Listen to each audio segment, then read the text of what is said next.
Well, let's go to one of our favorite pollsters that we've been in touch with throughout the campaign. That's David Coletto, the founder and CEO of Abacus Data. He's got some hot polling numbers, a world premiere, a debut of some data he's got out in the next couple hours, but we're going to have it first here on the Hub's 2025 live election coverage. David, thanks for coming on the program. Good morning, gentlemen. How you doing?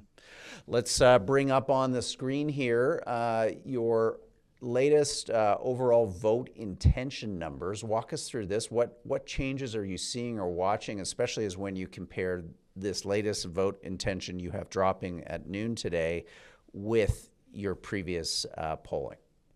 Yeah, so this survey was completed on Monday and Tuesday of this week. So I'm serving it as almost like a benchmark before the debates, and we'll do a survey right after. But we're seeing a continuing drop in the Liberal lead. Remember, a few weeks ago it was 6 points. Today we have it at 2. The Liberals at 40, the Conservatives at 38. It's down 2 points from last week. So there's a signal that at least at the national level, this race is tightening up a little bit. We've seen some other polls that are showing a similar kind of story.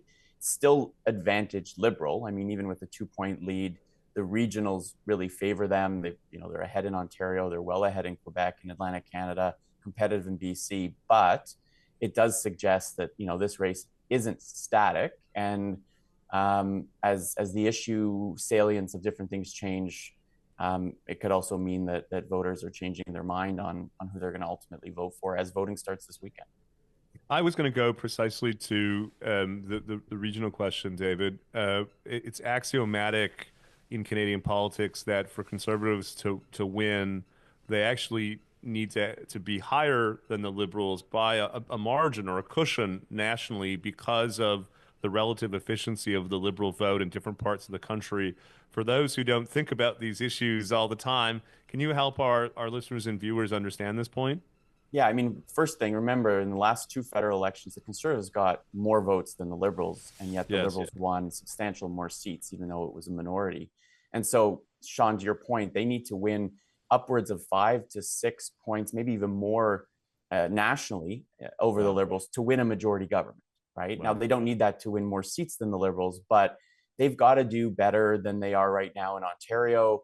The Liberals can't sweep large parts of Quebec if that's going to happen, and BC needs to be, I think, more solid, and they've got to hold on to everything they've got in the prairies. So right now we're seeing indications that perhaps there's a little bit of movement happening, but certainly not enough at this stage that your viewers who want a conservative government, that we're moving that fast, or that there's going to be enough for that to come out. But movement's movement, and I think that's suggesting that tonight's debate and then tomorrow's debates could be consequential as voters continue to make sense of what's going on in this campaign and what they want out of it. David, let's go to another slide here with some of your latest data dropping today at noon. You're getting the global premiere, the debut here on the Hub's 2025 election coverage live on YouTube. This is desire for change versus re-election. What we're seeing here, David, just explain to our listeners who aren't on the live stream. Come on over to the live stream, check it out. You've got it's definitely time for a change. Basically, for the first time, retesting its high that you've surveyed back on March 20 of 57%. So we've seen a noticeable uptick here, David, from April 10th, 51% of voters saying it's time for a change, definitely, to now 56. So how does that impact the campaign? Well, it's, I think we've talked about this before on this show, about this kind of dueling ballot questions, the frame by which voters are going to make their choice. And, I think what we're seeing in this most recent survey is a statistically significant change in that desire for change, right? We ask it on a scale. So, do you definitely want to see a change in government?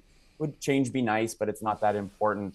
Or do you want to see the Liberals reelected? And that 56% who now say they're definitely wanting a change in government is getting closer to that point in which, an incumbent gets in trouble. It's not there yet, but it's a far different place than they were last week, where we saw that number drop to 51 8%. And that's a kind of a safe re-election place for a government in a multi-party system like ours. So I don't know what's driving this. We have other indicators in the survey that suggest, that Trump versus change dynamic again is flipping.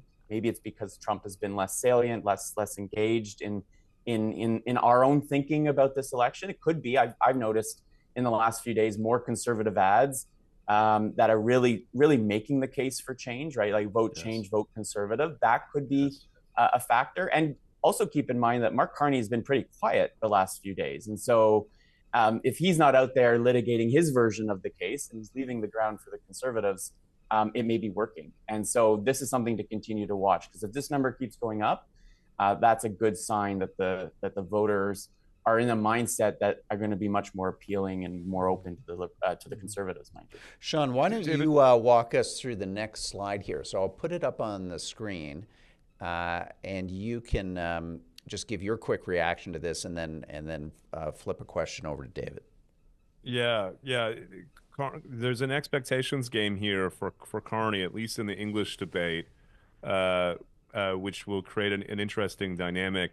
They've managed expectations in the French language debate well, but it's still interesting. Like I'm sure both of you have seen, there have been different instances in this election campaign where he's been asked a French question, and in response, at different points, he's had to transition to English. If something like that were to happen tonight, it would be a big deal. It seems to me, David, as we were just talking with Amanda, tonight's a big night for Blanchette. Do you agree? And if so, why?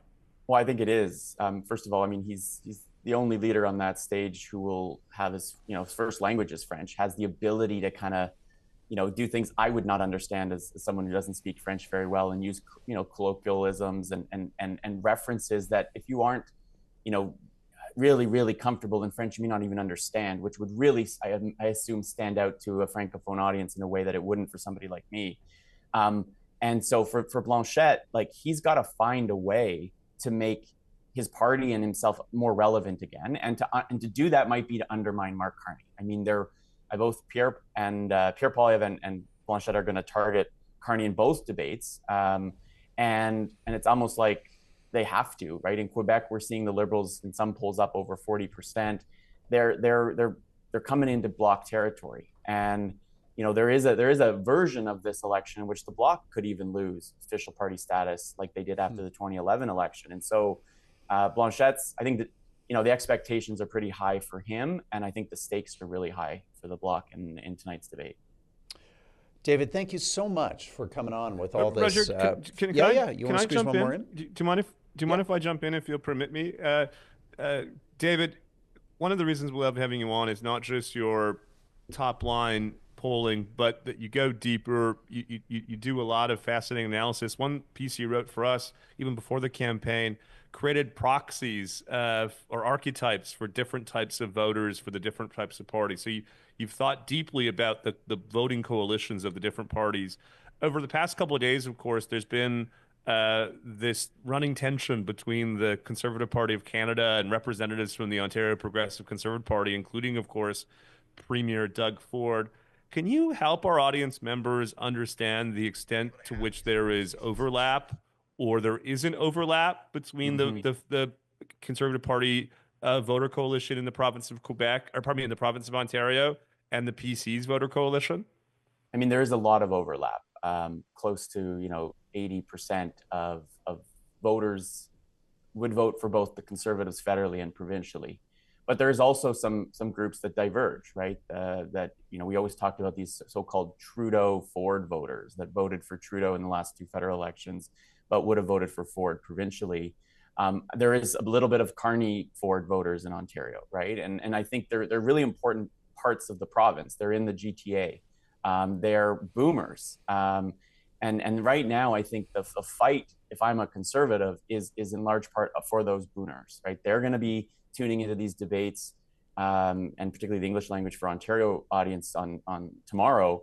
And so that battle with Ford, I think, I don't know if it's breaking through. I sometimes think this is kind of like an inside the Ottawa bubble kind of fight. And do voters like my mom, as she's in her late 60s, living in Richmond Hill, Ontario. She's going to make sense and say, well, if Doug Ford is, talking about strategy and polls and politics, is that going to change the way I feel about the choice here? I don't know. But I do think that a lot of the reason Doug Ford won his majority and is connecting with those voters like my mom is the same reason that Mark Carney is. And so Poilievre has to figure out how to break that tension that I think exists around Trump and the threat that he poses to those voters. And I think the debates might be an opportunity for him to do that. But there is quite a bit of overlap. You remember, David, that after the 2016 election, there was a lot of analysis about who these Obama-Trump voters were. It seems to me we may have found the next article for you at the Hub. Who are these Ford Carney voters, and what are their demographics and characteristics, and what animates them to support Ford in Ontario, but Carney nationally? It's a fascinating question that may ultimately determine the outcome of this election campaign. Well, now you've sparked the interest, and we're going to do a post-election survey, and that will be one of the research questions I dig into in Ontario. Hear, hear. Yeah, I'll tell you who they are. They're wealthy boomers checking their stock portfolios every 5 minutes as they sit in homes that they enjoy, mortgage-free, valued in the millions of dollars. Watching Basically, an unlimited amount of news on TV. Exactly. It's like, they got time and money. It's basically the two people we all wish we had more of. who have not experienced a lost decade. They've had a pretty good decade these past 10 years.